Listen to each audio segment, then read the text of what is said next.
Действительно, жасыңыз 100-ден асып, 110-ға келіп, сізді көре алмайтын подружкаларыңыз болса, 95-ге келіп өлсін деймін апа. 100 жасаңыз, рахмет әрине. Ендеше апа, екінші қуанышымыз, мінекей перзенттеріміз атқа қонып жатыр екен. Әрбір әкенің арманы перзентін өсіп өніп атқа қонса, әрімен қарап таққа қонса деген арман ғой. Сол арманның басын Нұрекең өзі бастап берсе, но перзенттерге арналған арнайы тағымызды той төріне алдырып, тағымызға тондырып, осы елден, халқымыздан көрімдігін алайық, рұқсат болса. Тағымызды ортаға алдырайық. Анамызға деген арнайы сый құрметіміз бар екен. Әуелі анамызға деп барша анамыздан тараған ұрпақтар сый сияпат тапсыруға рұқсат әрине. Келіңіздер.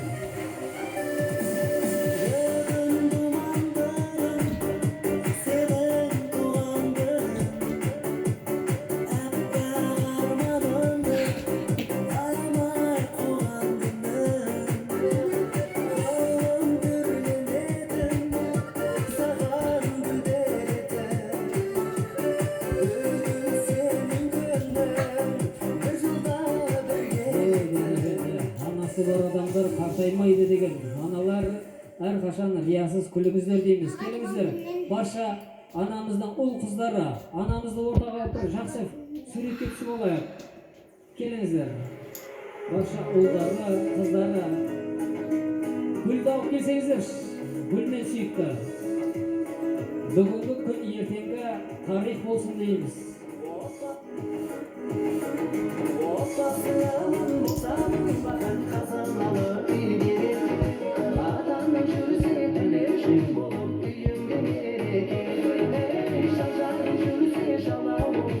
Әрдайым осылай гүлдей жайнап жүре берсін дейміз.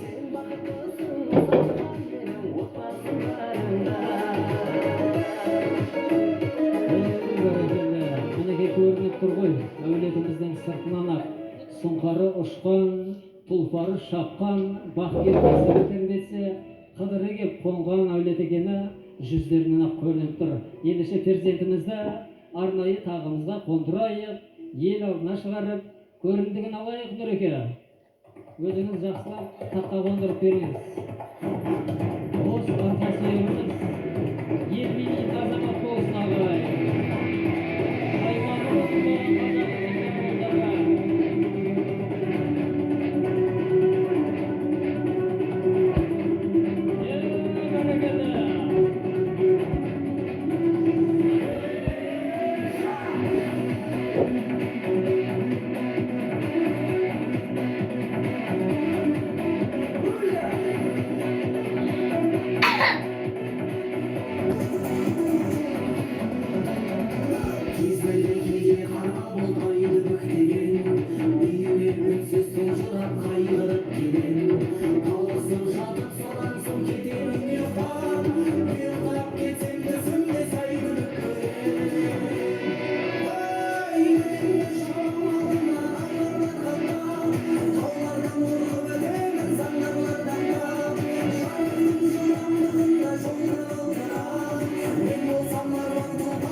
бәрекелді.